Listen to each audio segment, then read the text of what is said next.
Docteur, lorsque l'on parle de la relation entre l'homme et l'animal, peut-on dire qu'il existe un partage d'affect et d'émotions dans la relation? Alors le mot partage est le mot parfait, adapté, c'est-à-dire qu'il y a une contagion des émotions. C'est facile à comprendre parce que quand un animal nous menace, on le comprend très bien. Quand un animal nous invite au jeu, on le comprend très bien. Quand on se sent mal, il le comprend très bien. C'est-à-dire que vraiment il y a une contagion des émotions à la seconde près, et pourtant on n'est pas de la même espèce, ça passe impeccablement, il y a un partage émotionnel, et si on est en colère, il se méfie, ou il répond peut-être par la colère. Si on est joyeux, il sent ce qu'on sent, il partage notre émotion, et très souvent, il est complice, hein, il répond. Si on est joyeux, il demande qu'à répondre par la gaieté. Lorsque l'on parle de la relation, on parle beaucoup de la notion de l'attachement. Alors peut-on s'attacher réciproquement entre l'homme et l'animal? Alors non seulement on s'attache réciproquement, mais on s'imprègne réciproquement. C'est-à-dire que les chiens s'imprègnent à leur mère chienne, et dès l'instant où ils sont adoptés dans un monde humain, ils prennent une deuxième empreinte qui est l'empreinte humaine, et ils s'attachent intensément aux êtres humains. Et nous, on s'attache intensément parce que eux aussi, on reçoit l'empreinte des chiens. C'est difficile de vivre avec quelqu'un pendant 10-15 ans de sa vie et de ne pas en recevoir l'empreinte. Donc on s'imprègne fortement aux chiens, mais pour des raisons génétiques, ils ont une espérance de vie nettement moins longue que la nôtre. Et on dit régulièrement que dans une vie d'homme, il y a 3 vies de chiens, et que généralement, on fait un deuil. Quand ils partent, on fait un vrai deuil que notre culture occidentale n'entend pas. Alors que d'autres cultures, des cultures sud-américaines, entendent très bien qu'il y a un vrai deuil, il y a un chagrin de deuil. On a perdu un être d'attachement et il y a un vrai chagrin de deuil. Et eux aussi, ils perçoivent aussi. Alors, ils ne se représentent peut-être pas la mort, mais ils sentent que leur monde mental, leur monde affectif est déchiré quand l'être humain part. Et ils sont mal parce qu'ils sont plus comme avant, leur environnement affectif a été déchiré par la mort d'un homme, et ils sont mal parce qu'on n'est plus là.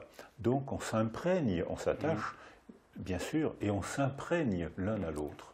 Lorsque l'on regarde les animaux qui sont dans la mouvance humaine, il y a pour certains, on peut dire, des différences culturelles. Comment se fait-il que d'une culture à l'autre, l'homme se soit attaché, au travers d'un lien plus étroit avec certaines espèces plutôt qu'avec d'autres? Alors, l'attachement est un lien toujours particulier, c'est-à-dire que nous, entre êtres humains, on a différentes manières de s'attacher. La plus grande majorité d'entre nous, on s'attache de manière confiante, sécure. C'est-à-dire qu'on aime explorer l'autre, on aime le rencontrer, on aime parler avec l'autre, et je parle beaucoup à mon chien, je lui lis Lacan régulièrement, il adore Lacan, il couche les oreilles, il remue la queue, il est enchanté. C'est le seul qui comprend bien Lacan.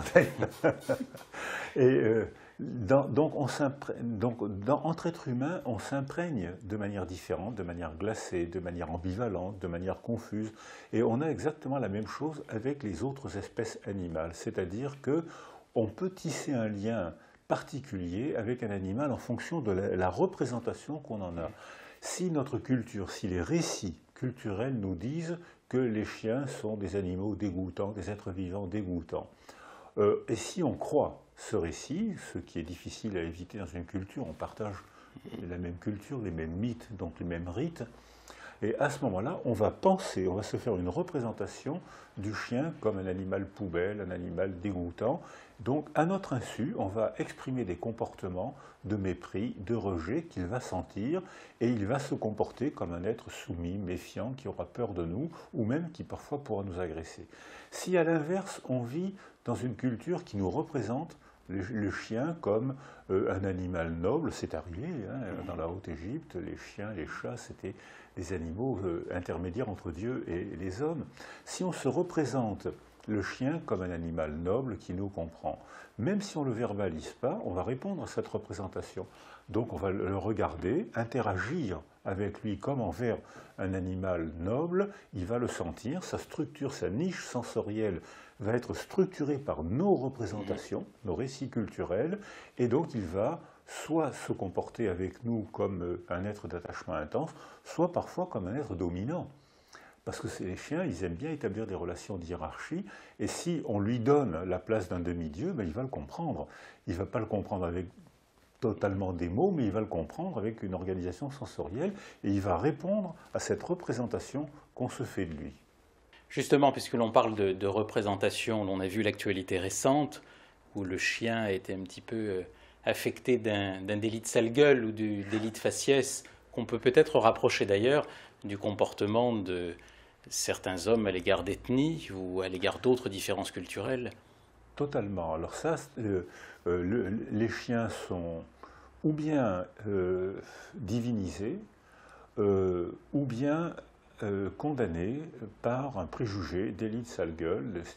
Or, ce délit de sale gueule, notre représentation fait qu'ils y répondent, ou bien en s'enfuyant, nous évitant, ou bien en nous agressant, parce que notre comportement les agresse, les rejette, donc ils répondent à ce qu'on se représente. Alors effectivement, la manière dont une culture se comporte avec ces animaux révèle la manière dont la culture est structurée. Si on a une culture de hiérarchie entre êtres humains, il y a des êtres humains de meilleure qualité que d'autres, il y a des êtres humains supérieurs à d'autres. Alors vous pensez bien, les chiens, les animaux, ils sont encore inférieurs. Et alors à ce moment-là, cette représentation d'hommes, d'êtres humains hiérarchisés, eh bien, fait qu'on va avoir des comportements de mépris et qu'on va manifester, organiser des institutions de persécution des animaux, d'abattage des animaux. Si on pense que ce sont des machines, on va les abattre sans égard, comme on jette une machine, comme on jette un outil cassé. Et à ce moment-là, notre comportement, les institutions qui s'occupent des animaux, révèlent la manière dont nos institutions s'organisent aussi entre êtres humains. Dans le monde agité dans lequel nous vivons, de temps à autre, on nous rejette l'idée que la relation que nous entretenons à l'animal est parfois anecdotique. Et pourtant, je pense qu'elle porte des enjeux qui sont importants, et que nous avons du mal à faire valoir. Je pense que les animaux ont joué un grand rôle dans l'humanisation.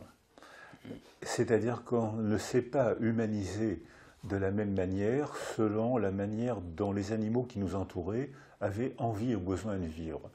Les animaux sont à la racine de la culture de la sédentarité. Les vaches aiment bien être sédentaires, elles aiment bien ruminer, et c'est nous, êtres humains, qui nous sommes adaptés à leur comportement pour profiter de leur lait et pour profiter de leur force aussi pour le labour.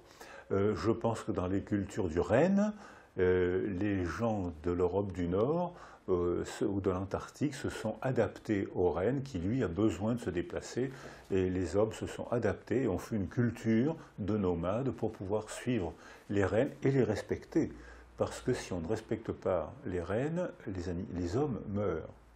Si on n'avait pas respecté les vaches, probablement la condition humaine ne se serait pas développée comme elle s'est développée. Ne parlons pas du cheval. Alors lui, le cheval a été carrément divinisé, il l'est encore. Eh bien, si les chevaux ont joué un rôle énorme dans l'humanisation, dès l'instant où on a compris que un cheval était aussi fort que 10 hommes, ça a joué un grand rôle dans la représentation de l'esclavage.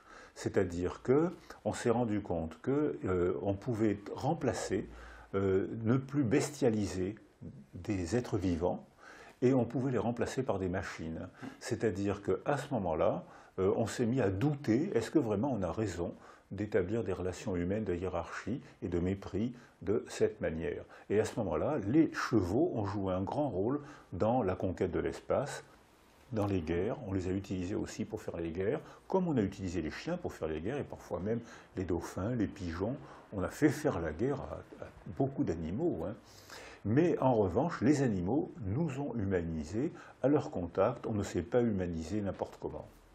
Lorsque l'animal est partenaire d'une personne en difficulté, estimez-vous qu'il puisse être, entre guillemets, un outil de résilience? Tous les enfants en carence affective ont adoré un animal, et c'est cet animal-là qui les a sécurisés.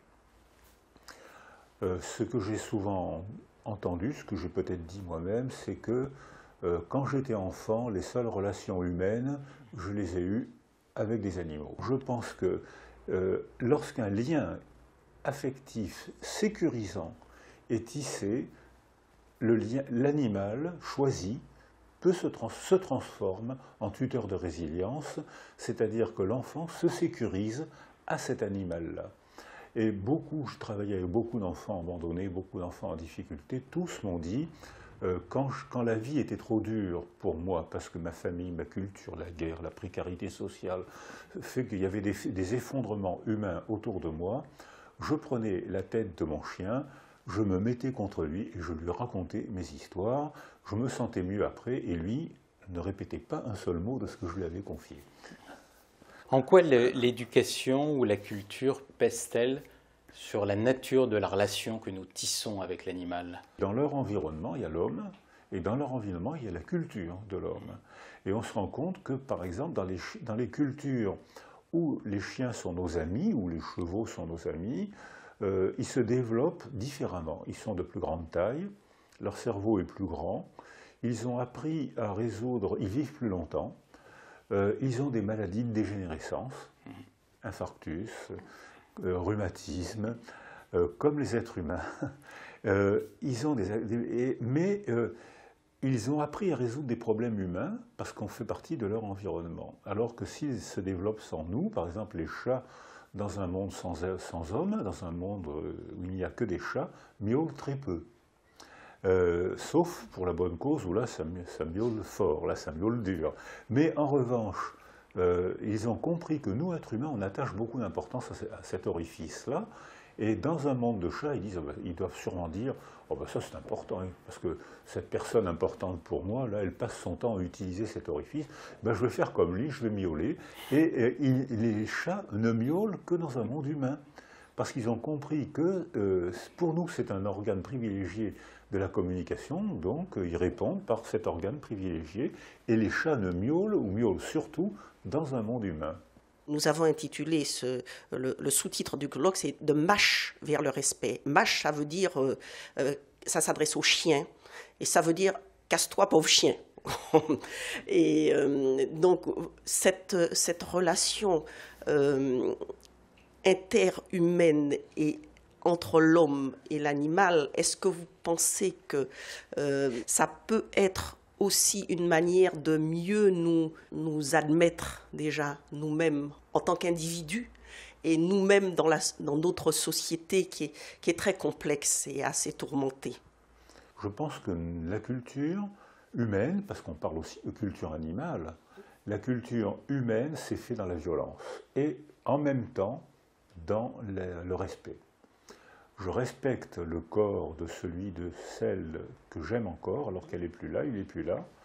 Et pourtant, dans la culture, je vais voler, détruire les autres et voler leurs biens. Et l'ère industrielle a rendu cette dichotomie, cette ambivalence, encore plus nette. C'est-à-dire que parmi nous, il y a des gens qui, nous tous peut-être, probablement, on a besoin de respecter l'autre de façon à garder notre propre dignité. Non, moi je suis un homme, une femme qui respecte l'autre, c'est ma dignité de le respecter. Je crois qu'on peut tenir le même raisonnement pour les animaux. C'est-à-dire que ma dignité, c'est de ne pas les considérer comme des machines que je vais humilier, faire souffrir, jeter. Ma dignité, c'est de chercher à les comprendre de façon à les respecter. Et ça me rend digne. J'ai gagné l'estime de moi parce que j'ai compris leur monde mental et que j'ai cherché à les respecter. Et une fois qu'on fait ce travail, on peut le faire aussi entre êtres humains. Et quand on ne le fait pas, on n'a que la partie ambivalente de la condition humaine, de la violence de toutes les cultures. Toutes les cultures se sont faites dans la violence. C'est par la violence qu'on s'est constitué en culture, mais c'est aussi par le respect. Et cette ambivalence-là, l'ère industrielle a provoqué une véritable dichotomie en créant des œuvres d'art magnifiques, en créant des performances humaines intellectuelles magnifiques, et en même temps en créant des guerres, en créant des aliénations de l'autre, l'esclavage, le racisme, la destruction, la guerre, le mépris de l'autre. On a fait les deux en même temps. Or, si on en prend conscience aujourd'hui, on peut essayer de cesser de vivre dans des rapports de hiérarchie et de mépris entre hommes et avec toutes les autres formes de vivants, Les animaux, la nature aussi est un être vivant. La nature, on a cru que c'était une chose qu'on pouvait piller à l'infini. Et on découvre maintenant que c'est faute de raisonnement, que la nature est un être vivant qu'on doit découvrir pour la respecter. Et si on la respecte, on vivra mieux. Si on la détruit, on ne vivra pas mieux. Et je pense que ce raisonnement, il faut le tenir entre êtres humains, avec les animaux et avec la nature.